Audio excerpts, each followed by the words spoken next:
Greetings, Naked News Guy here, and today I want to talk about my 31st political position, which is on farms, not plantations. Now, let me explain the difference here, okay? A farm is a business that predominantly grows food that is operated by the people who own it, and where most of the work is done by the owners. A plantation is a business that also predominantly grows food. It's owned by somebody, however, the majority of the workers are people they hire, okay? Now, we don't like using the word plantation anymore in this country because automatically when you think of plantations, you think of slavery. But the reality is this: most farms nowadays are not really farms. Sure, there may be a family that owns it, there may be somebody who owns it, but they have most of the work being done by usually illegal immigrants. Why is this? Well, operating a large farm requires a lot of labor. And the cheapest source of labor is people who are not legally in the country. Now, some would say, well, that's not really true, but yes, it's beyond just the money they're getting paid. They can't complain when they're being abused. They can't complain when they have to live in a shack.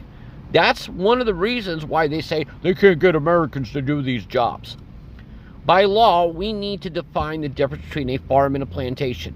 Now, land has different values and different production values depending on where you are. Obviously, land in West Texas is not as rich as land in, let's say, Georgia, okay, due to a lack of water, so on and so forth. So very simple here. When I talk about farms and supporting farms in this country, I'm predominantly talking about supporting actual farms. So a very simple definition should be this: if your farm makes under $1 million a year, it should be considered a farm. If it makes above that, it should be considered a plantation. So in future videos, when I'm talking about farms or plantations, this is what I mean.